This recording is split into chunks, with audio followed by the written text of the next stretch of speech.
This is the indie god, the deathmatch king, always ready, Matt Cardona, and you're watching Counted Out.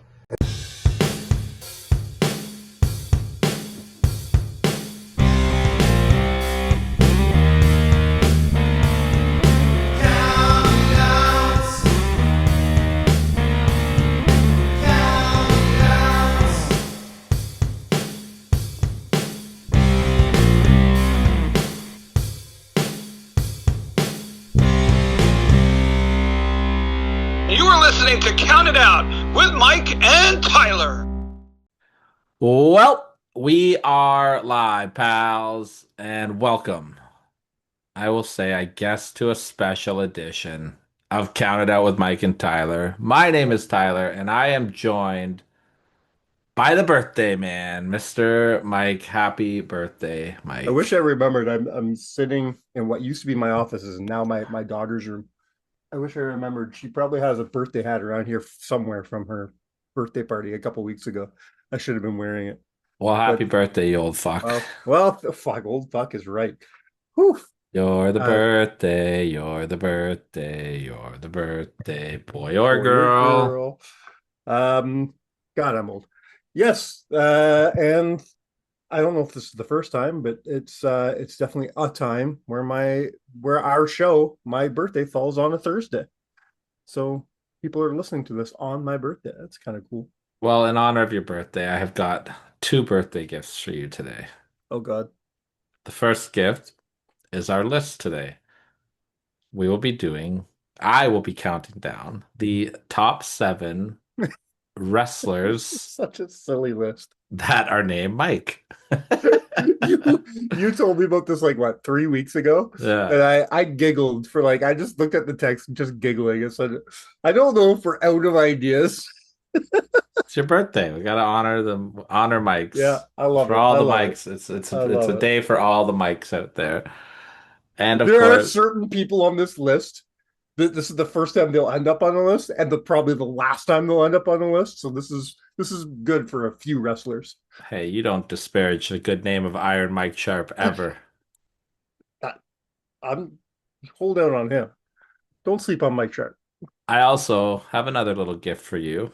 I recorded a very fun interview probably about a couple months ago now, actually, It's been a while. with one of the hottest up and comers, I think, and a man that's really done a great job of making a name for himself over the last Absolutely. couple of years.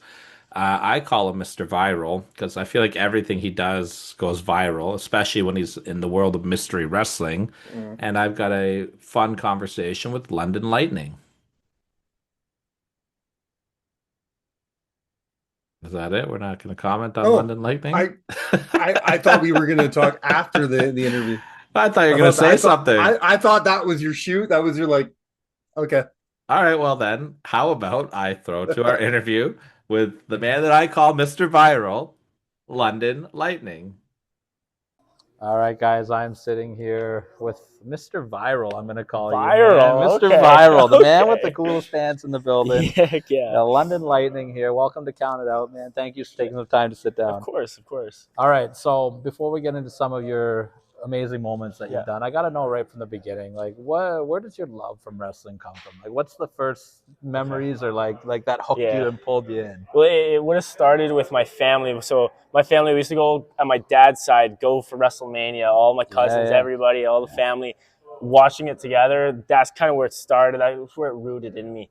And the first memory would be Shawn Michaels' Taker streak career. That was the first Mania I can vividly remember. I hope I don't make you feel old. Dude, I do feel old because our good friend that just set up the camera, Wilson here, we were in our better part of our 20s for that WrestleMania. Okay, we choke slammed him through a coffee table. That's a different story for a different day. But yeah, man, WrestleMania 26, great WrestleMania, Yeah, great WrestleMania. Great card. So we go from watching that, right? Yeah. And Taker, Michaels, where does the leap come to be like, you know what, like I'm gonna make a run at this, like I'm gonna do this? Well, it's funny because it never really left me. So as a kid, it's always what I wanted to do. Going into high school, even the courses I was taking in high school, the extracurriculars I was doing, everything was to set up for wrestling. A lot of people are like, oh, what do you want to do when you're older? The guidance counselors even. What do you want to do? Why are you taking drama class? Why are you taking phys ed? Why are you on the wrestling team? It's like it all was. It's leading to pro wrestling. That's what I wanted to do. So it just never left me. Well, you're making a great name for yourself. You know, I want to get into a lot of the fun stuff that you've done, but you've also done some incredible stuff for especially how new you are into this journey, right? And you're a really young guy still. Seen you on AEW a couple of times. Walk us through. Wardlow giving you nightmares still. I see the Instagram video. Yes. Walk us through some of your AEW experience there. What's Yeah. it like getting out in front of that crowd? What were your interactions like backstage? Like, what was the whole vibes like for you with AEW? It was nice. It was definitely a time I'm going to remember. And then when I'm older, I'll definitely, that'll be my vet stories, is that one day that I was in, I shouldn't say one, but, you know, it was a lot. I got to learn a lot from all the guys, because a lot of those guys have a lot more experience than I do, RJ being one of them. It was nice to see the business from that side of things and get in with all these guys who have a lot of experience right when AEW is kind of on the up and up. And it was exciting. It was truly, I'm very grateful for my experience with it. And honestly, it's a nice little achievement. I got to say to my mom and say, hey, look at Mom, I made it to TV. So it was definitely something I cherish. And we saw you mix it up with Roderick Strong in there. Yeah, And they showcased you pretty decently in that. Yes, they gave you some good offense in there. Hold on a second. I fought for that. Are you kidding me? You took every inch of it? I took every inch of that, yeah. Run me through working with Roddy and what it was like working with him, and then your big spot with Wardlow on the outside there. Yeah, super nice guy. He, so Roddy, when he came to me, he's like, hey, listen, Tony's really high on you. This is what we're going to do. And I was like, oh, well, this is exciting. Here, I guess here we go. And we went into there. We got in that ring. Everybody in the back, they're kind of like, oh, he's going to kill you. And I was getting a little nervous because everybody's building it up. They're like, oh, this guy is an animal. And when we got in there and he chopped me, I understood what they were saying, because, my gosh, I've never been hit harder by another human being. So there was that. There was one point where, with Wardlow, we were in the back of the locker room. They were talking about him coming down, hitting me with that big clothesline that still haunts me to this day. But he says, they said, maybe we'll give you the bomb on the apron. And Wardlow goes, no. I'm going to put my clothesline over today. And he looked over and he winked at me. And I thought, thank you for taking care of me out there. So I owe it a lot to Wardlow. That's amazing. I love that. Now, I can't talk to you and not talk about everything you're doing with Mystery Wrestling. Yes. You guys are taking the world over, man. This is every show is just viral. Let's talk about the big one. You and Cecil Nix, you guys are doing the Eddie Guerrero spot. You go down, you think you got him, and he just jumps through the table. The reaction from the announcers, the reaction from the whole wrestling world, like when that's done and you see how this takes off, like run me through that for you. What's funny is it was all happening at the same time the AEW stuff was happening. So I remember we were in Toronto and I was backstage, just all black, and Will Ospreay. And you know when Will Ospreay recognizes something, that's something in the business it's doing well, because I mean he's at the top of it right now.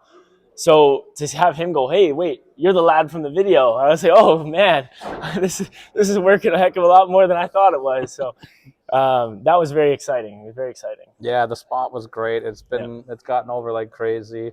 When you're at Mystery Wrestling, what's it like for you from a creative standpoint? Like, do they give you a lot of freedom to come up with some stuff? Do they have a direction for you? Absolutely. I mean, there's a little bit of both. You kind of get that with all independent wrestling promotions. Mystery Wrestling, I'm very grateful for all the opportunities Evil Uno has given us. And he's kind of letting myself and Cecil Nix kind of go on and have some creative freedom, but at the same time, he has a direction for us, and he's the perfect boss. When you get into that building, it's like weird things just come over. The spirit of Ricky Steamboat took over you as you're in there with Jay Lethal. Talk to me about that moment working with Black Machismo there and having that fun moment with Jay Lethal. Well, that was another fun one where I remember telling my dad that I was going to wrestle Jay Lethal, and he was like, there's no way you're wrestling Jay Lethal. And then it happened, and I said, hey, Dad, look, I wrestled Jay Lethal. He goes, that wasn't Jay Lethal. That wasn't Jay Lethal. I didn't see Jay Lethal in there. Might have been a lethal injection or two, but there wasn't no Jay Lethal. So But it was nice too to do it and then have my dad go, "Wow, that was like the stuff I saw Macho and Steamboat do," and it was like it was not just like it was exactly the stuff you saw Macho Steamboat do. So, and I got to tell you, hell of an arm drag, man. Hell of an arm drag. Arm drag you got on you I might have to there. bust one out tonight now. I want to see it as you're getting ready to make your Barrie Wrestling debut tonight. I'll be looking for the arm drag from my seats back there. Yeah. Again, we talk about the weird things that happen. Yeah, you got visited from Future yourself. Future London Lightning. Working with Mr. RJ City there. Well, what's it like with RJ? The guy is one of the funniest guys on the planet. The creative mind on him is phenomenal, and it just seemed like you guys were the perfect pair to be together. How was it working with RJ? Awesome. See, so I remember going back in Mystery Wrestling at the early days of it, my first show with them, and then the comments, it was like, "What RJ City is this?" RJ. I was like, "What is going on here?" So then I did a little bit more research, and man, are we identical? So it was awesome that Mystery took that idea from the fan standpoint, what they were seeing, and they ran with it. And that's another reason why Uno's a genius, and it shows with those opportunities what we've been doing with Mystery Wrestling and with Future London Lightning per se, and protecting Cecil Nix's death. Absolutely. Are you the new king of the death match? Is that? I think we're gonna put the death match aside for now. We're gonna let Matt Cardona have them. Let Matt Cardona have that. Him and Nick Gage can have fun. So that's. I got two more questions for you here. You've got all this buzz going now. You got the viral videos going. Your name is getting out there.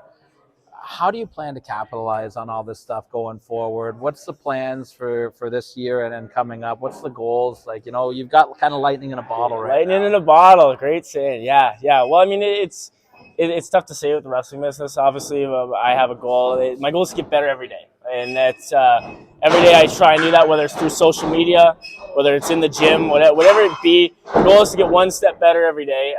And I continue to hold myself to that standard. God has a plan. I truly believe that. I think that when my time comes, my time will come. It's going to be somebody's day. Some days of the week, it's going to be my day. Other days of the week.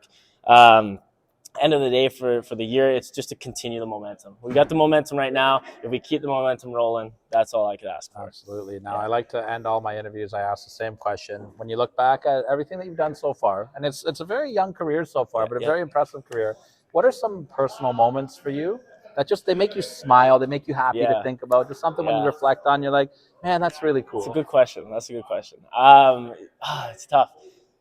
I would say wrestling. So wrestling Stu Grayson, that would have been my fourth match, but it was my first match that my parents, my brother, all of them got to see me. It was my first match in Ottawa, where I'm from. That one kind of holds a special place in my heart. Another one would have been the Canadian Tire Center against Lee Johnson with Ring of Honor. That was the first AEW opportunity that I had, but also it's the CTC. That was a goal that I had. I was like, I'm going to do this in 5 years, 10 years, whatever it be. One day I'll wrestle on the CTC, and it happened within 2. So awesome. It was truly like, if you manifest something, it'll happen for sure. That's awesome, man. Yeah. Well, I want to say congratulations on everything so far. I'm pumped up to see what the future holds. I'm pumped up to see you here at Barrie Wrestling today. Yes. On behalf of Mr. London Lightning, I am Tyler. You have been counted out. Man, what a fantastic guy. And as you saw at the interview, what a fantastic pair of Zuba pants he was wearing as well. That guy is so funny, man. The only thing I want to say here, because I don't know London, the shows that he's done at Barrie, or the shows that I unfortunately had to miss, I have watched a lot of his stuff that, like you said, has gone viral. I've seen a lot of his clips. He's very funny. He's very talented. He's worked with some people that you and I both really respect. So obviously, I think that I would really enjoy his work if I saw him live. But I do want to mention, like you said, a lot of this stuff that he's gone viral has been because of Mystery Wrestling. Mystery Wrestling, man, I think that's that promotion right now where I think you either love it or you hate it kind of thing. Because we do know people that they hate it because comedy wrestling isn't for them. But if you like comedy wrestling, holy shit, I think this is like the WWE of comedy wrestling. They are doing the best stuff of this genre of wrestling. Man, I can't think of anybody that's doing it, hitting the nail on the head this good every single time. and you've got some of the best talent in Canada too doing it. I mean that clip of Cecil Nix going through the table is Oh probably yeah. one of the is probably the only wrestling clip that went more viral than that is probably maybe Mike Rollins and the dog. You know what I mean? Like Yeah, those two and clips went so incredibly globally viral. But then you have RJ City doing amazing stuff whenever he can or whenever he does stuff in yeah, the I think he's street. just done the one show, RJ did. Was it only the one? Yeah, he just Which did it, the one. He which did is hilarious. commentary and then he did the bit with London, which we talked about in the interview there. You guys just But heard but that? but the stuff that the show he did went incredibly viral. So no, Mr. Wrestling's doing really cool stuff. I can't wait for I hope you and I can get down to a show one day. Yeah, it's pretty far away, but maybe. Yeah, that's my plan. Maybe one day. One We day. it's not like we don't have people to stay with or visit in that area. Nobody likes us. Mm. That's so not true, and No, which is very cool for us right now. nobody likes us. Nobody likes you. Just Nobody very. nobody likes us. We're just these lowly podcasters who put out a weekly show and sometimes people listen, sometimes people don't. You know what? No, I'm going to call that out right now. Sometimes people listen. I was doing some numbers, and I know you look at the numbers all the time. Since our like, we're in right now what I consider to be our sixth season, and since our 5 year anniversary, like everything in our sixth year, it's been incredible. Our show numbers, our interviews, everything, the reels you put out, everything has just been boom, boom, boom, boom. We're doing the best numbers we have in the history of the show since the Kurt Angle interview. It's No. phenomenal stuff. Phenomenal stuff. Kurt Angle didn't like us. I'm not saying it has anything to do with Kurt. I'm just saying Kurt that's where it Kurt started. Kurt Angle didn't like us. All my reels are terrible. Everything's nah, I'm just kidding. I All love what right, we do. Debbie. All right, Debbie, let's Wah, go on. wah. Wah, wah. Kurt Angle gave us sour milk. Wah wah.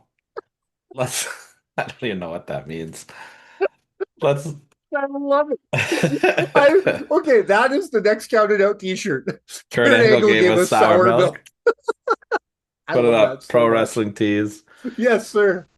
All right, let's talk a little bit about the world of wrestling and let's talk Hmm. about what everybody seems to be talking about. And I haven't All talked I to want to you. talk about. Well, I haven't talked to you about this yet. We saved it for No. the show, so I'm Yeah. I'm really excited to hear your take on John Cena's rendition of the pipe bomb. Now, I have a couple things I want to talk about leading up to this. A couple little cool facts too, and Okay. it's gonna segue into what I want to ask you about first before we talk about the pipe bomb. Sure. Trivia note for those of you that were unaware: did you know that both times that the pipe bomb happened, the match that led into it was John Cena versus R-Truth? That was the match when I Punk. didn't really realize that, but okay, yeah. Now, this is my segue question. R-Truth has been back now for about a month, Mm-hmm. right? It's been about three weeks to a month since he cut his hair off. How are we feeling about this new version of R-Truth? I'm letting them cook with it. I don't know.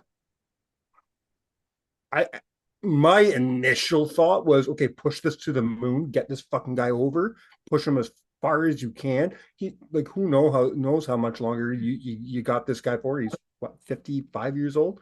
So like let's do something with him big, big, big. This could be the biggest R-Truth has ever been. And I thought they would do that. I thought they would just push him to the moon. I don't feel that's been done, but that doesn't mean it's time to say, okay, well, that was a failed experiment. So far, I'm just letting them cook. I like what they're doing so far. I want to see where they're going to go for that. I find this is so weird, and this is a weird situation because I personally I like the new character of R-Truth, and I think it was I'm 100% time not on for the Bubba Ray train, by the way. which is Bubba Ray Dudley seems to think that with this new character, he should be not even mentioning R-Truth. no, I'm not. I don't agree with that. All that. I don't agree with that at all. I like exactly what he's doing here. I do think though that there could be a little bit of disconnect with the fans on this new character. Mm-hmm. And the reason why I say that is because the fans they really wanted R-Truth to be rehired because they love R-Truth. They love his funniness, they love his kookiness, they love his whatever. Oh, so now you think So they're like, okay, we he got him rehired, but he's not that character anymore. yeah, I think they fought so hard to get this character that they love so much Which back. is hilarious because then you have guys like you and I who have been watching professional wrestling for 30 plus years and remember Ron the Truth killings. Yeah, but We man, love that character. No, I'm not talking about the broad spectrum here. I'm talking about just guys like old school guys like you and I, mhm. because we remember Ron the Truth killings and we remember how good that character was. We're excited to see that character come back. But if you didn't watch that character back in the early 2000s, what's to be excited about? You're Well, just and seeing this thing at our fans losing it's going to be hard and it's going to be up to Truth in the WWE to keep these fans, but like I feel like some of the fans might think that they lost their guy. Like we wanted this funny, kooky, fun R-Truth. That's who we fought to get back. And I love the balls on the WWE and R-Truth for coming back and presenting something totally different and trying to capitalize on this idea. yeah, yeah. But I think a lot of fans might be kind of like, because I don't feel that same support with the fans that, the We Want Truth chants are they haven't shifted over into anything else yet. It's just like we got him Well, back. He's not at what we this want. point, at this point, I think you have to just the fans just have to respect what Truth wants. Yeah. Because I think this is what Truth wanted. Misconception, people that just think that they're like, okay, we don't want Truth anymore, we're going to cut his contract, but bye. Well, that's not what happened. They looked at the budget and said, okay, we're going to want to pay Truth a little less on this next round. They offered him a new contract. He said, no, that for what I'm doing with the character that I've been doing, blah blah blah, I'm not going to take less money. So he opted to not sign. It wasn't WWF firing him. No, it He was, didn't want that new contract, yeah, it which is was. and from a business standpoint on both ends, I'm like, okay.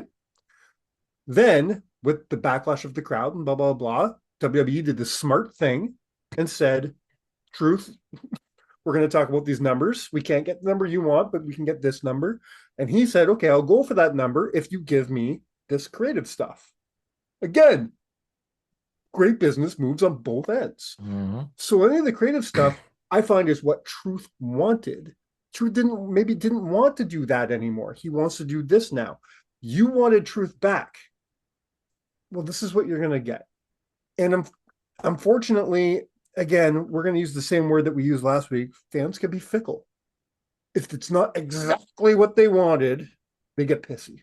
Well, let the man cook. Let's see what he's going to do. I have trust. I think I trust Triple H. I trust Triple H's creative team, no matter what the rest of the IWC says.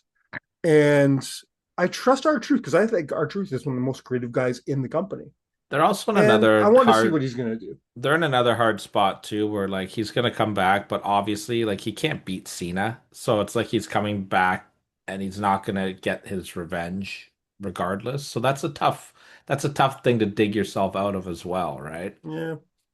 But I'm starting to wonder why they didn't have him beat Cena the first time because for the I didn't real. belt, It wasn't for the belt. That's the problem. but They're advertising this match with CM Punk as his second title defense. So that was a non-title match against R-Truth. yeah, but you Not can't title. What you was the can't point have of even? Cena. You can't have him losing to R-Truth. Then why make it a non-title match? That made no sense to me. Yeah, I mean, Truth didn't really do anything to earn a title match either, right? I guess. At least like I don't mind non-title matches, especially non-title matches that Whoever earns a that title match. that's Really? fair. I mean, but especially like R-Truth to all of a sudden just be like, hey, you're getting a title match. Like there's some people that you can just be like, yeah, he's getting a title match and that's cool. Yeah. But have you noticed that WWE's also really started to get away from the automatic rematch rule? I've noticed that for quite a while now. Right. A little over here, and I don't know how to feel about that. I was a weird fan in my younger years where I was a stickler to certain rules.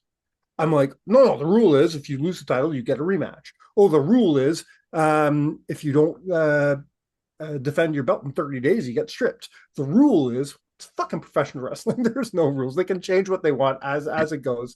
Let's be honest. But I like the rematch rule. I always have. I thought it made sense. Well, That's like why. if you take a look at some of the current champions right now, Roman Reigns did not get a title rematch Cody since has not gotten his. Cody has not got his. Braun Breaker didn't get a rematch for the IC title, even though he didn't even get pinned for it. I mean, hell, we're this probably all started with Crime Time. they earned title shots that they didn't even get. Damn Crime Time stealing Damn stuff. Crime Time. Um, Before we get into the pipe bomb, then let's drag it out a little bit longer. The King of the Ring tournament is in full effect right now. We are seeing. Yay. I think it's been a phenomenal build this year. I'm And so I really love the fact that they have changed what this gimmick is to a full-blown King gimmick to this is how you get a title shot at SummerSlam. I like that part, but for me, I don't know. Unless you're going to go back to a one night tournament the way like '93 was, I don't. I have no room in my life for the King of the Ring. Yeah, but I mean they haven't done a one night King of the Ring tournament since I 1995. I know, And they did a couple that's what I one-offs want. on they did a couple one-offs on Raw that weren't very good. Like one night tournaments. But I mean the days of one night tournaments are over. And I love one night tournaments I love too, one night tournaments. but they're over. I mean, that 1 year Survivor Series that they did the tournament is one of the greatest Survivor Series in history. Oh, I don't You don't, agree. I don't like that you don't pay-per-view. like that one? No, I did not. I thought the booking of the tournament was pretty good, but like there's no good matches. Well, the main event, the last match was good. But Can we do a side note here since we're talking about the King of the Ring? Because I wasn't sure if I was going to do a King of the Ring list this year. Turns out I'm not going to, but to prepare just in case to get ideas for one, I went back and watched a bunch of King of the Ring stuff. Can we be? I want to see if we're on the same page here. Can we agree that the greatest King of the Ring pay-per-view is still the first one, 1993? hard to argue. Yeah, Yeah, it's a great pay-per-view. 100%, And I watched it with my kid, and he's on this really big Mr. Hughes kick right now. as he should be. Which is like he always picks the weirdest wrestlers to idolize. He like how many 6-year-olds come to their dad and say, "For my birthday, I want a Mr. Hughes action figure." Good luck. Probably the major bendies would be your only Maybe. bet. But I watch it is in its entirety, and I forgot how much I love that pay per view. That's phenomenal. Even the It's non-tournament, well, probably except the for Hogan only and good. Yoko. Yeah, it's probably the only good pay per view, only good show in 1993. I mean, some people like WrestleMania 9. Mm. I like the Royal Rumble in 1993. I thought that was a Really? good, yeah, that was a great pay-per-view. The Steiners against the Beverly Brothers, Yeah, I guess Sean the against undercard was Marty, okay. It's one of the worst Brett and Royal Razor. Rumbles of all time, though. Yeah, The undercard was good though. Yeah, the Rumble match itself was not one of the greatest, but it's still a Rumble match. Debut Giant Gonzalez, Macho Man trying to pin Yokozuna, like great stuff, great yeah. stuff. Oh, 93 is not that strong. No, but I mean the actual pay-per-view as a whole is No, pretty deep I as a mean, yeah, whole. but I'm talking about the year Oh, 93. what was Not the the other one? strongest. Survivor Series of that year Survivor Series sucks. wasn't that good. SummerSlam sucked. SummerSlam '93 was Yoko and Luger. Yeah. Although I will say the Steiners and the Heavenly Bodies, like that just makes it an amazing pay-per-view for me because that match is so good. But King of the Ring, we're coming down now. It is as we are recording this, we do not know who the actual finals are going to be. If it's going to be Jey Uso or Cody Rhodes, my guess is Cody Rhodes. I think we get Cody Rhodes versus Randy Orton at Night of Champions. Who is this a Cody Rhodes John Cena SummerSlam rematch? I think is that the way we go with this? I think that's the smartest way to go because that's your next pay per view, right? Uh, After Night of Champions of SummerSlam, yeah, yeah, that's how you get. That's how you get Cody to SummerSlam. Do you put it back on Cody on SummerSlam? I'm not sure what to do there. I don't know. Uh, but yeah, I think that's where you're going because I don't. After everything they did to say that um, John and Randy's match was their last match, I don't know if he I won. don't think there's anybody clamoring for another one either. No, not Not that their really. and their match was very good. I enjoyed it Yeah. at the pay-per-view, but No, no, I no. But that's what this tour is supposed to be. It's not supposed to be him working the same guys over and over again. It's supposed to be him working the guys for the last time. Everything is like your T-shirt said. The last time is now. The only person I want to see multiple matches with is Cody. yeah. Yeah. What do you think about him and Punk right now as well? Oh, actually, wait, yeah, and then And we'll talk about Goldberg after this as well because I want to talk about Goldberg. But sure. Cena and Punk, Night of Champions, not I don't think a lot of people had that on their bingo card for a Saudi Arabia show. What are your thoughts on this? I just didn't have CM Punk in Saudi Arabia on my bingo card. But listen, I'm not going to jump on the bandwagon. I'm not going to go and call them names and point out the extreme hypocrisy of him working in Saudi Arabia. The guy, since he showed up back in whatever year it was, 2 years ago, I guess it was now, November November of, what was it, 2003, I guess, 2004? 2003? Was it 2003? 23? 23. It's like, oh, looks like John said CM Punk's back in those asylum Yeah. days in TNA. Yeah. Ever since he showed up, he's been on watch. He has to be on his best behavior, and he's got to be a team player. And I think that's what he's doing here. I don't, whether he wants to go to Saudi Arabia or not. I think we're past that. It's part of his. I don't. You don't pass your morals. No, I think we're past the part where he's being watched for good behavior. Oh, I don't think we are at all. 100%. It's There's in not his been contract. It's in his contract. I don't think anybody's being like, oh, we're having issues with CM Punk. We need to watch how his demeanor is. I think No, I didn't say that. I'm saying it's in his contract. He has to be a team player. He's got to watch what he says. What do you mean it's in his contract? He has a behavior clause in his contract. That's public knowledge. What does that mean though? It means that if he does anything to get complaints from the cast, the crew, the bosses, anybody, and those complaints are valid, he's fucking gone. I gotta look this up. I've never heard of this behavior clause. That was very public knowledge when he first got signed. Yeah, I did not hear this at all. I've never heard of this clause in his contract, but I don't think 100%. that refusing to do a show in Saudi Arabia would breach a behavior clause. I think he's just trying to. I don't think he's not. I don't think he's changed his feelings, is what I'm saying. I'm saying he's just being a team player and doing what he has to do because he's being told to do by his boss. Yeah, I mean, that's what it is. You're under contract. You get asked to do something. If it's not against who you want to be, or it doesn't make you uncomfortable or put you in an unsafe position, then you do it, right? Like, but it does on all three accounts. well, now especially with what's going on in the world, there is a lot of Exactly. talk that this show could be not even happening. I don't think that will be the case. I do I think don't the think show so will either. go on as normal, but people change too, right? Punk says a lot of stupid shit, and I think he'd be the first one to admit that he said a lot of stupid shit in his life. And there's also stuff that he won't back down on either. But it should have been him versus the Miz at this show. that would have been amazing. Um, I'd have I do like that. I think I it know. adds to part of the story, though, and it ties into what Cena said in the pipe bomb that we're going to talk about right now. I like the fact that John Cena is making, and I'm going to use the words making in quotations, Sure. CM Punk go against his morals to get a title shot in Saudi Arabia. I think they've kind of included that as part of the build. I like that. I like that too. And I think that's fantastic. And, Cena can call him a hypocrite now, which is great. Which brings us to the pipe bomb. So let me get your take on the Which is pipe cool bomb. because let's go back a week where he did or CM Punk did the speech of, you know who you are? You're CM Punk. You're doing what I did before. This you're just taking it all from me. So Cena said, yeah, I guess I am. And he took it one step further and did everything, right down to putting him through a fucking table.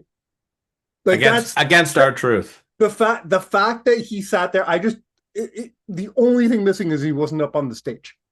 But the fact that he sat there while Punk was laying through a broken table, like that, like amazing stuff. I thought it was a great callback. We haven't talked about this, but I can only assume you're going to be at least 90% on the same page as me, saying that this was a phenomenally done segment. I thought it was great. This was amazing. I loved everything about this, and all the fans who were bitching and whining about it, or putting out what they would have changed about it, can go fucking jump. Just shut up and enjoy wrestling. This is so well done. Everything he did, and yes, I get it. Oh, he's just trying to do the pipe bomb. You know it was all scripted. Yes. Guess what? So was the first one. So was the first one. Brian Roberts will tell you. Do you really think that anybody would let that promo that CM Punk did? What is it? 14 years ago? Is that what they said? That he had the green light to say whatever he wanted to do, but he didn't just walk out there with a microphone and be like, "I'm cutting a promo." Like, guess what? Everything that happens inside of a WWE ring is meant to happen. Exactly. There is no that we're not going off the radars here. You're not going to see any shooting in the WWE ring because you will be fired immediately. Like that's it. But everything he said was fantastic because the stuff he said helps with this story. A lot of the stuff he said that threw back to the original pipe bomb was very well done. So anybody who remembers that pipe bomb fondly and still calls that one their favorite promos of all time, this is a great callback to that, not just because of the way it was done, but the things he said. Well, the way he started, I like that he used almost the exact phrasing for the first 20 seconds of the promo. Yeah. Laying there as uncomfortable as possible. I don't hate you. I like you more than most. Like, yeah, I thought it was so fun. A lot of people, I've read this online like 30 times, and the people who say this, I think, just completely missed the point of the segment. But when he started calling out a couple names, and people were like, "Oh well, he should have called out MJF and the Young Bucks. That's who he should. That would have made more sense." Anybody saying that completely missed the point of that whole segment. Look at the people he called out: Claudio Castagnoli, Matt Cardona, Nick Nemeth. His friends. His friends? That's one. Two, guys who, and because he sort of was alluding to this before he mentioned those names, guys who left the company and worked harder and did to make themselves better and the companies that they worked in better, which he's accusing CM Punk of not doing. And guys that he was accused. I might be thinking too much into this. This might not have anything to do with this, but these are all guys that he was accused in the past of burying. Yeah. You know what I mean? So there's in the names he chose made so much sense. And I love how fucking much Matt Cardona is leaning into this. Of course you would. If you look at his fucking social media in the last 3 days, that's all he's been doing is just been sharing stuff regarding this. Yeah.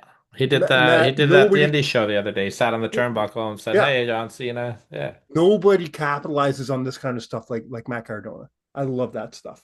Yeah, I mean, to me too, the names that he picked were all people that I don't know what his relationship is with Dolph Ziggler, but I know that him and Claudio were extremely good friends. They were workout partners, and him and Cardona were pretty tight for a while too. So, when Punk did that with Cabana, that was his best friend at the time. So you're shouting out your friend that, possibly they want to work there again. Yeah. I don't know what the legal ramification is of him mentioning Claudio Castagnoli. I don't think it's his real name. Is that his real name? Is it? Yep. So then, name. Yeah, so then he's fine. I think you're good. But yeah, I thought it was good. Same with, but I think that's why he chose those particular names. Nick Nemeth, Claudio Castagnoli, all their real names. Matt Cardona, it's all their real names. You know what I mean? I really enjoyed the promo. I don't think it was like the promo of the year, like people are going on and on and on about. I don't even think it's his best promo this year. I was gonna say I thought his promo 2 weeks ago when he was in the ring with Cody, Randy, and LA Knight before they all interrupted him. I thought Cena's promo there was his best promo so far of the year. I think some of his press conference work is even a little bit better than this. But I'm not taking anything away from this. That just means this was perfect. That just means that right now, John Cena has just been leading promos in 2025. John Cena, I think, has been the best promo of this year. Is John Cena in the discussion for your wrestler of the year this year? Hmm. It's my list this year. It's um my end of the year stuff, and we're going to be talking a lot about John Cena. I can tell you that right now.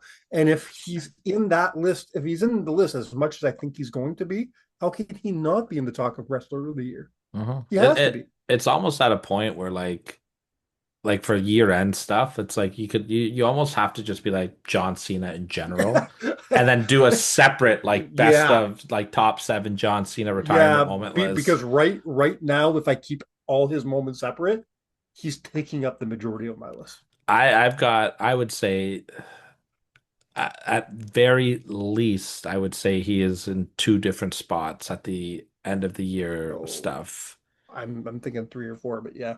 Like yeah, and you know what And though? we haven't even gotten to ruthless aggression yet. Well, We that's haven't it, even right? gotten to So when he loses the title yet. We haven't, you know what I mean? There's still a lot left to do. like to me right now, if we don't group Cena as like one whole thing, Hmm. he would be in three of my spots for Me the too. year end list, Me too. and that's including his like eventual retirement. Yeah. So like Okay. like to me, I think the heel turn has to be on there. I think that the winning of the And 17th title has to be on there, I and then his agree. retirement, and then who knows what he's going to do from now until then, Yeah. right? Like I, you. Speaking of retirement, though, I'd like to shift over into Goldberg coming back and what your thoughts are on Mr. Bill yeah. Goldberg. I'm on the fence. I don't care one way or another because here's where I land. I've never been a Goldberg fan. Hmm. So it's not like I'm jumping up and down going, he's back, he's back. But I'm also not on the other side going, this old fucking geezer. I understand that there's a place in the world for Goldberg. And that was proven on television last week when he came out and the entire crowd exploded and chanted Goldberg, Goldberg. There's still a place for him here. And why wouldn't WWE capitalize on that? Especially on, this kind of show and against a guy like Gunther. Good. Yeah. Saturday night's main event is a perfect place to do this. And It's a perfect place. it's a big fuck you move to AEW as well because they're going head to head with Mhm. their stadium show in Texas all in, Yep, which is going I think the Goldberg thing is going to take a lot of viewers away from that I as well. agree. Not to mention, Especially since it's Goldberg's supposed last match. which I think it will be. Yeah. Like it's in his Um, hometown. Here's the one thing I don't like about it is I just feel like it came from out of nowhere. Like I wish it would have like yeah, no, it was just like, okay, this is what we're doing next. yeah, I wish it would have done a little like I don't need anything crazy. I'm not talking about a big like 3 month build to anything, but maybe like a couple weeks of like Gunter maybe using some of Goldberg's moves. Yeah.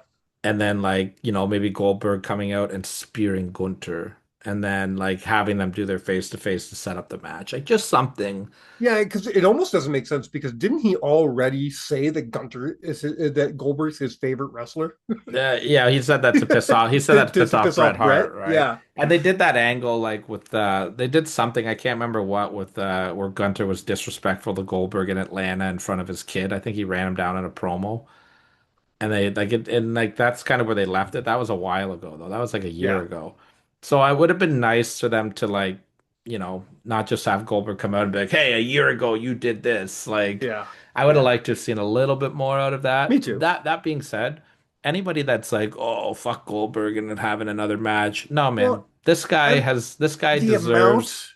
the amount of people who actually believe that Goldberg's going to win the championship too is ridiculous. Yeah, which is silly. But I mean, this guy's earned this moment. Bill Yeah, Goldberg. Bill Goldberg. he he's Bill Goldberg, Listen. and you can say all you want. Listen, and I'm on your page. He wasn't my favorite wrestler either, but you it comes to a point where you have to give somebody their dues. Whether or not you think he was good in the ring doesn't matter. The fact of the matter is, he did Bill Goldberg sell tickets? You're Big fucking right, he time. did. Bill Goldberg was the Did face of the hottest wrestling company in the world during the biggest boom period in the history of professional wrestling. he sold more tickets than maybe even possibly Stone Cold Steve Austin for a while. They were He neck and sold neck, yeah. he sold more merch than I think maybe the only people beating them at the time was maybe NWO, maybe NWO, Austin, and Goldberg were the and big Austin, three. yeah. And DX maybe. DX was up there, but I don't think they were touching Goldberg yet. You know, and then say what you want about his in-ring stuff, but you say the same thing about Hulk Hogan. Tell me the Hulk Hogan didn't also sell the merch and sell the tickets, and that's what this is business. That's what it's about. This guy's earned it. Bill Goldberg, he deserves Let this it, moment, and yeah. I'm really happy he's getting it. Let him go out there. Let him have a 6-minute match with Gunter in front of his friends and family in his hometown. He's gonna walk I out. wish he didn't pull a Will Ospreay What's with that? 50% of me is better than 90% of that locker room. Shut Yeah. up. Shut I the fuck mean, up. he's drawn more money than a lot of people in this business, so and Goldberg, he's going to come out, and it's always exciting watching a Goldberg quick match. Like his stuff with Brock Lesnar was phenomenal. His stuff how, against Dolph Ziggler was really good. how do you see this match going? I go see it going 6 minutes, couple spears, near fall. Gunter gets the win with a chokeout, probably. Yeah. Goldberg All won't right. tap out. Goldberg passes out. Well, that's it. Yeah. Right, but I think it's going to be a win-win for everybody. I think it's going to be a great moment, and who knows, this could be a moment we talk about at the year-end show as well. Has Goldberg has he gone in the Hall of Fame yet? Yep. He has, okay. Yeah. Remember. I think it is time then. I think it is time to celebrate Mike's birthday by talking about the top 7 people in the world of professional wrestling named Mike. Now, All right. let's go over some criterias. Okay, let's do that. You have to be involved in the world of professional wrestling. You don't have to just be a wrestler. You could be a manager, you could be a ring announcer, you could be a commentator. To what degree though? Like how frequent? I mean, I gotta know who you are. Okay. So I don't want to say this name, but Mike Tyson. No, I don't think he's a Okay, you wrestler. know what I mean? Like how frequent do you have to be Even though he's a involved? WWE Hall of Famer, like Yeah. you've got to be like you have to have been like at least Okay. full All time right. in the business. Okay. You had to make this your number one job at some point in the world. Okay. There you go. I'm not going by just your in-ring abilities. I'm going the whole complete package. Did you make money? Can you cut a promo? Can you wrestle? Did you have a Yeah, good gimmick? Whatever. This is the whole kit and caboodle. I got you. People named Mike. And I'm going to start off with our number 7. Now, you mentioned the name Mike Tyson. He had a pretty cool nickname. It was Iron. So we're going Iron Mike. You would let me to believe that Iron Mike probably wouldn't make your We list, but we here we are we are talking about Iron Mike. Iron Mike Tenay. Not where I thought we were going with this. Not Iron Mike Sharp. No, I thought we were going Iron Mike Jeffries. Iron Mike Jeffries. Mike Jeffries, a fantastic honorable mention, the wonderful play-by-play man from Barry Wrestling. But no, we will be going with Iron Mike Iron Mike Tenay. Tenay. Great pull. I didn't even think of Mike Tenay when I Love. was writing stuff down. Love this. Great pull. I love Mike Tenay. I think he's the most underrated color commentator in the God, I history of wish they were professional able to wrestling. get. I wish so much they were able to get him for that Triple H though. Just couldn't get the money for him. Money. But I mean, Mike Tenay's work in WCW when they'd bring out the Luchadors was top notch. His work on the Worlds Collide pay-per-view, phenomenal. His work with NWA, TNA, especially his work with. So I was gonna say the stuff he did with Don West, that was untouchable. They were amazing together. They were.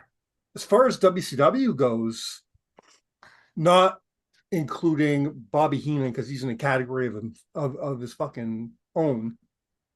Tenay was the best commentator in the history of that company, I think. Yeah, I truly believe that. I get Shivani out of there, get the rest out of there. I don't care about any of the rest. It's Mike Tenay was WCW. He was the voice of WCW in my head. yeah. I mean, like Tony Schiavone, I think, is the voice of WCW, but I enjoyed Mike Tenay's work the best. Mhm. Like I just thought he was phenomenal. TNA Hall of Famer, rightfully so. He was such a big part of TNA. You hear so many stories about like little things that he did. Even on this show, like Chris Harris spoke very highly of Mike Yeah, Tenay. He made a point to go to his Hall of Fame induction. Homicide said he's the one who came up with the Gringo Killer that's name right. Yeah, on yeah, our show. And there was a couple other stories of Mike Tenay just sliding things in there. Beer Money, that was the other one. And America's Most Wanted, both those team names the company give didn't to Mike want, and tonight. Mike Tenay just kept doing them on air until they caught on. So yeah, Yeah, Mike Tenay, starting off with number seven, I Mike love Tenay. that. What a great way to start this list. Number six is actually one that you put into my head.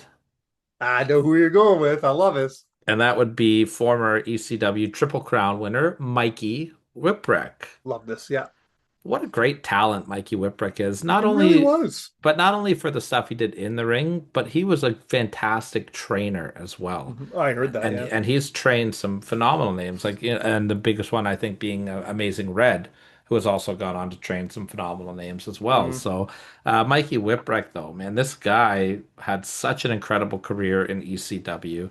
He was the guy that should never have been. hmm He understood he his was he was character. he was ring crew. He was ring crew. Heyman discovered him bumping in the ring. He's like, oh, Yeah, this guy bumps really good. And that's what he did. He would go in there, get the shit kicked out of him, and then every now and then he would win by fluke. yeah. Tag team champion with Which Cactus Jack, which is amazing. He won the EC title, ECW Heavyweight Championship, and was terrified that he had to defend it. He pinned Steve Austin. I was just saying, he has a great fucking underrated match with Steve Austin. Yeah, he pulled his Yeah, pecker out in the ring too in the roll up. But we and then call that the Rory. And yeah, he Roy Foxed them. And then he also went on to have a run that nobody talks about in WCW. That was incredible. He had such great matches in Mhm. WCW. Very short run, only a couple months. I And didn't hear then you already mention this, but have you mentioned his amazing tag team with Tajiri? that's what I was just about to get into. Oh, okay, all right. Then he comes back to ECW and totally reinvents his character as this like the sinister minister and tag team with Yeah. Tajiri. Amazing stuff. Mikey Whipwreck, top shelf buddy. I believe they were called the Unholy Alliance. I believe so. Yeah, Something like that was a that. great tag team. I love Yeah, them. won the tag titles with Tajiri. Entertaining promos always with Sinister Minister and Tajiri. They were a great team together. Yeah, So love that. kudos to you, Mikey Whipwreck. hmm Going on to the number five. Did you pay your taxes this year? Because if you didn't, Mike Rotundo is going to come and get you. Fuck it, I would have had him in my like number 4 spot, but yeah, I went love back me and some Mike forth. I Rotundo. went back and forth on this one. I think my number four spot. I just enjoyed his matches better than Rotunda. Sure, yeah, But Mike Rotunda, father of Bray Wyatt and Bo Dallas, Erwin R. Shyster, yeah. Captain Mike Rotundo, member of the Varsity Club. He was the captain of a boat and a wrestling team in WCW. Um, Michael Wall Street, member of the I NWO. forgot about Michael Wall Street. I think most people would know him as IRS from WWE, former tag team champion with Ted DiBiase and Money Inc., one of the most underrated tag teams in WWE history. But yeah, this guy just an all-around solid hand. No matter what you got out of him, he was a great mid-card act everywhere he went. 100%. Solid hand all around. Part of one of the, you know, most underrated but greatest families in wrestling. Yeah, When you put the Rotundos the Wyndhams and the together. Wyndhams together. Yeah. Absolutely, absolutely. But he could only make my number five. And my number four. I don't know how you're going to feel about this one, but I think this is a great spot for him. And I'm talking about former ECW heavyweight champion Mike Awesome. See, I would have put Rotundo over Awesome, but yeah, I, Awesome for me. The only reason I would want to talk about Awesome. No, you're not selling me on this one. I was never a big fan of Mike Awesome. okay. The What? fat chick thriller. Yeah, he had some bad stuff. Well, name me the best Mike Awesome match of all time. I can't name you the best Mike Like Awesome match. name me. I can name you the most famous Mike Awesome match that comes to my head right away, What do you got? and that's his match with Taz for the Well, I mean, ECW championship. I would say anything against Masato Tanaka would be Yeah, the obvious yeah. choice. Name me the best Mike Rotunda match right now. Go.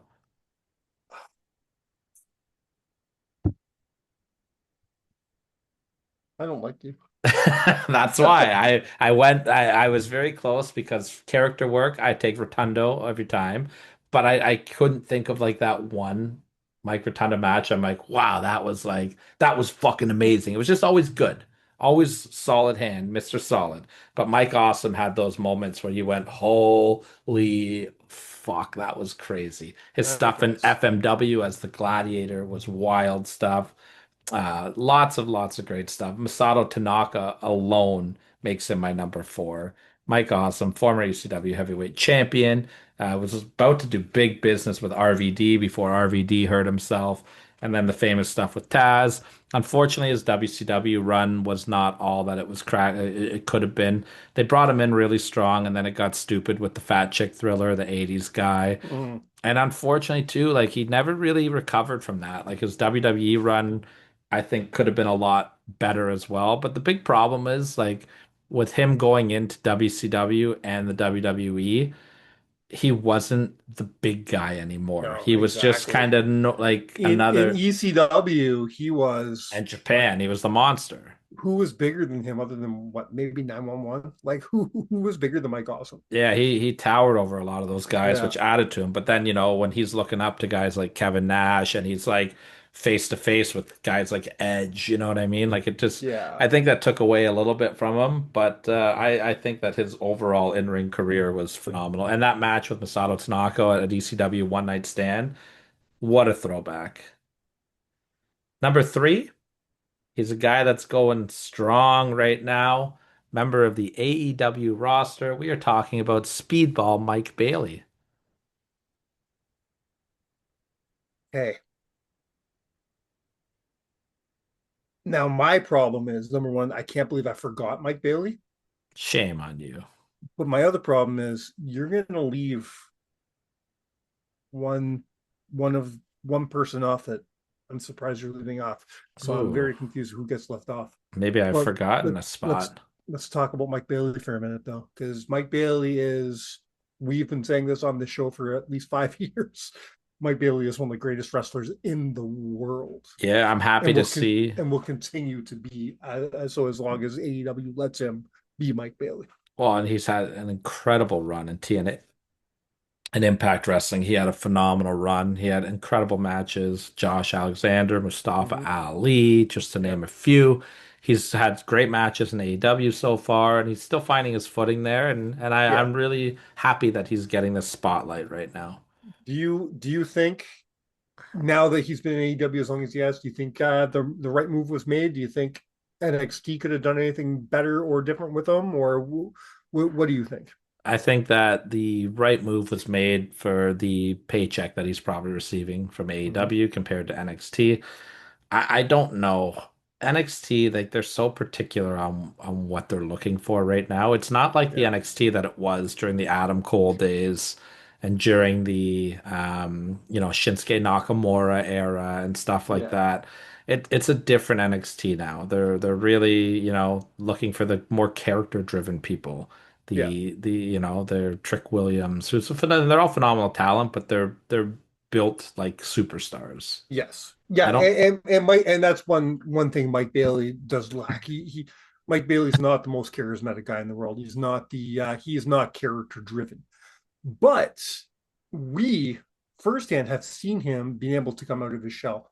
That stuff he did when we saw him in GCW, Oh yeah, great heel work. the heel work that he's able to come out with, if you let him roll with that, amazing stuff. Absolutely, it is. Absolutely. But Okay, he could only be my number three. Now my number your top two, your top two. man, my number two and my number one, I really flip-flop back and forth on. And Yep. I think I'm going to keep it the way that I have it. And I'm going to take my heart out of this one a little bit and go with what I think the true number one should be. So my number two, taking you to the bad streets of Atlanta, GA, Okay. baby. All right. Michael P.S. Hayes. So Number I know who your two. number one is, and I now know who you left out. I'm Um, wondering if this is an oversight on my part or if I just don't like this person. I have a hard or time giving praises to Mike's. So I have I have an idea why you left him off. We'll talk about that in a few minutes. okay, well let's talk about Michael P.S. Hayes, the Mhm. leader of the fabulous Freebirds. He's on this list alone just for his feud with Von Erichs. Let alone he could also be on this list alone for his incredible Bad Street theme music, which I will put up there as one of the greatest theme songs of all time. I don't care. But the Freebirds and the Von Erichs, they change the business. They did huge money, and it is if we were to put together a top seven greatest feuds in the history of professional wrestling list, this Yeah. is on my list 100 times out of 100 times.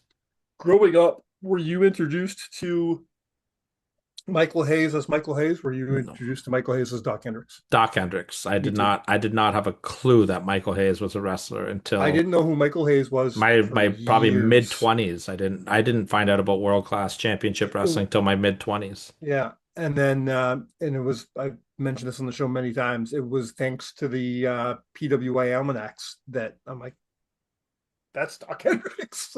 What's Doc I Hendricks doing? I learned about world class championship wrestling from a High Spots documentary that they put out called Heroes of World Class. Hmm, And it's probably the best wrestling documentary that I've ever seen made in my entire life. If you've never seen it, I highly I recommend don't think I watching have. it. Yeah, It is they interview everybody that they were able to interview. They go back to the old sportatorium and like walk around the empty, the decrepit building. the only world class documentary I ever watched was the one that WWE produced, I never watched and that one. uh, honestly, it wasn't a world class documentary. It was a Von Erichs documentary, Yeah, that's why you and if need to watch. and Well, that's not what I wanted. I You mean, know? you a world class documentary is a Von Erichs documentary because they were world class. There Yeah, is no world class without the Von Erichs. They were pushed. They were in every angle, from Fritz to his boys. yeah, There was not a top draw that was not a Von Erich in that company. And the rise and the fall of the Von Erichs is what the story of world class is. yeah.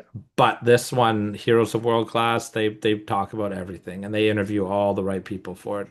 Good. Except for Michael Hayes, of course, who's not in it because he was WWE contracted. Uh, But that makes sense. he was But my number two. did they get the like did they get Garvin? Did they get Gordy and Well, Gordy was dead by that point. oh wait, what year was this made? Oh, this was like the like mid 2000s. Oh, okay. This was a couple years before the WWE documentary came out. I see. Okay. Um, I'll check it out. yeah, it's great. It's a great it's probably on YouTube. I'll try to find you a link. But yeah, Michael PSAs, and then of course his run as Doc Hendricks was great, and Yeah. all the producer work that he's done in the WWE, What do which you think of the is stuff he briefly did with the Hardy Boys? I loved it. I thought it Yeah, was me great. too. I Me thought it too. was great. I thought it really put them over to another level, and I think they could have got a little bit more out of it. I think it was just my only criticism of it was it was too brief. Well, I think Michael was using it too much to try to put himself over instead Yeah, of the Hardys, and I think you're not that's wrong. why he's got an Yeah, ego, right? yeah. Throw those knucks up. And of course, number one for me, I think it's pretty fair to say Michael Cole is Yes. like I just think his body of work from what he's done since 1997 until now is, and I think now he's doing the best work of his career to an extent. Sometimes I think Pat McAfee brings him down, but um, You and I will always disagree on this. My I like the stuff because to me it just sounds like he's having fun, and after 30 years, that guy deserves to have fun. I love the fact Especially you with know the that. horse shit that Vince McMahon put him through for Mhm. years. Now he's able to enjoy his job. I'm letting him do it. I don't have a problem with having fun. I just think sometimes they have too much fun and it takes away from the product. Sometimes. But that's my critique on it. And I don't like Pat McAfee's work anymore. I really I just don't think he is there for the I don't know. He's just okay. But He's not what he used to be. I do think I am going to be the person to say the bad thing. I do think that he has surpassed JR as the greatest play-by-play announcer in WWE. I always think that, and then I go back and watch JR's stuff, and I'm like, no, JR is the best in my opinion still. And I was leaning towards Michael Cole taking that spot too, but even just the other night, and even like I was watching a match that you told me to watch when we were doing our The best Monday Night Raw title changes. I went back and watched like Kane and Yeah, right. Austin, Yeah. and JR just he just brings something that nobody else can tap into. He is better at Cole at making moments. I'll give him that. Yeah, but I just think in general, JR is my guy for commentating. I think he is the bar. I think Michael Cole number two and probably Gordon Soley number three, I think is my list. I'm I would honestly, people are gonna make fun of me because he's mentioned as one of the worst play-by-plays ever, but I don't give a fuck. I would replace solely with Gorilla Monsoon, but that's probably just I because love it's Gorilla that Monsoon. because that's my childhood. I grew up with Monsoon, and I think of Monsoon when I think of great commentary. Even though, well, didn't Meltzer give him the worst commentary award Like like every year. several years in a row? Yeah, I like Gorilla's work too, and that's probably a childhood thing as well. But even when I Yeah, go back and listen to it now, I think he's good. Like, 100% he and is. I love Gorilla. I don't know if that is still my childhood being like, no, this is good, or like I don't know if I can't just separate the But I'm two. also the guy who loved Vince McMahon's commentary. So what do I So did I. know? So who did I miss, Mike? Who is my oversight?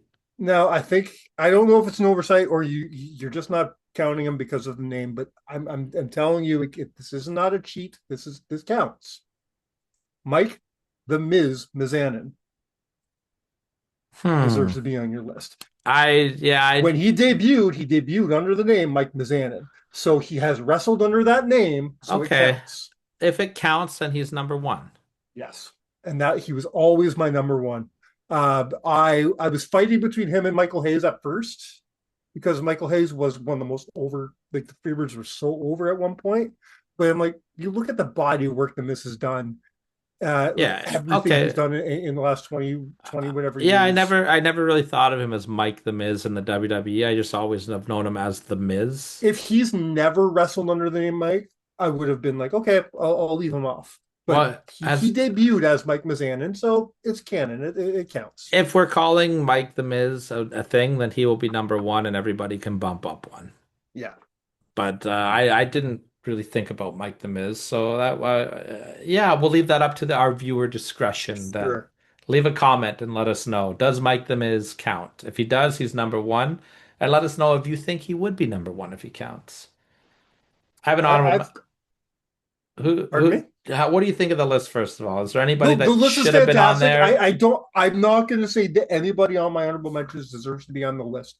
You know, I do have honorable mentions, but I don't think I would put them on over anybody except for maybe Mike Shirt. Or no, that was Mike Tenay. You never used Mike Shirt. No, because I never thought of Mike Tenay. Your list is perfect. I had one that was really hard to leave off, and I left him off because I think it's still to be determined where he finishes up, and that's Mike Santana. Sure. I think he is list worthy, but I need to see more of the singles run before I can determine if he makes the final cut of the list. Based only of my love of his work in ROH. An honorable mention, not list worthy, but honorable mention for me is Mike Bennett. Yeah, he was an honorable mention for me. Um, Again, based on his work in ROH, I understand he's one of those guys we're not supposed to talk about, but based on his wrestling work, I'm going to talk about Michael Elgin because Yeah, I did enjoy Elgin's work in ROH.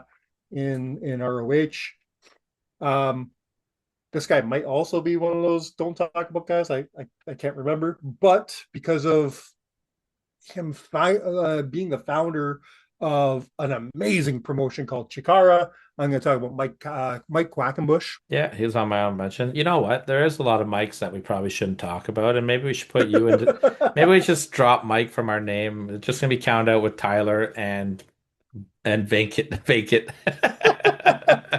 Yeah, Got to talk about Bash and Booger, yeah, Mike Shaw. Mike Shaw.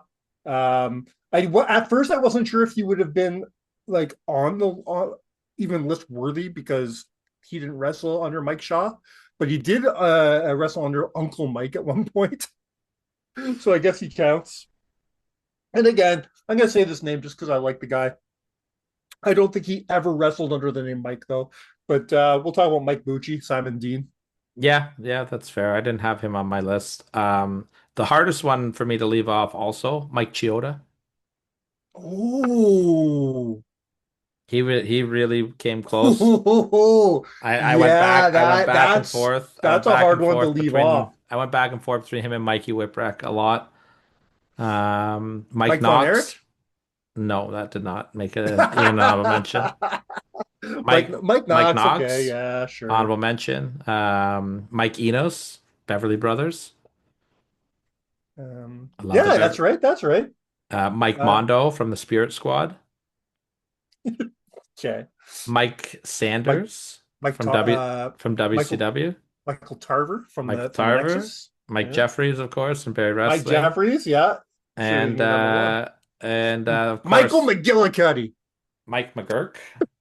Oh, Mike McGurk. Yes. And of course, the hardest one to leave off the list, Iron Mike Sharp, Hamilton's greatest athlete.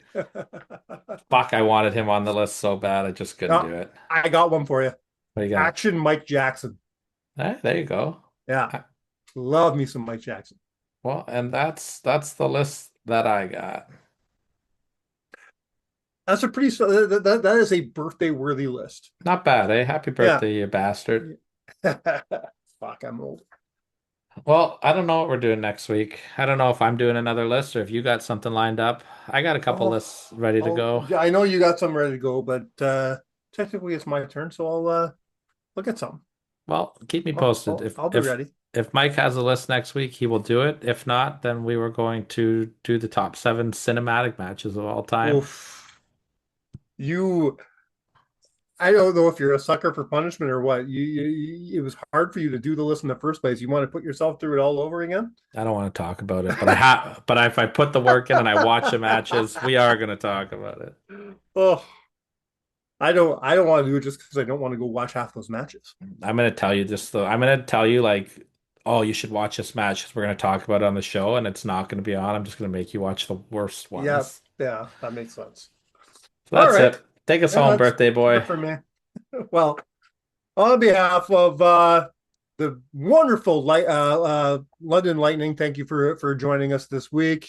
Great interview by Tyler. For my birthday, please give me a birthday gift. Hit that subscribe button. Hit the like button. Give us a review on Spotify. Hit 5 stars. Do all those things. Help us out there. We're doing great with our each week's getting a little bit better with our numbers and stuff. We just need that help to get right to that next level. Do that for my birthday. And until next week, you have all been counted out. Cheers.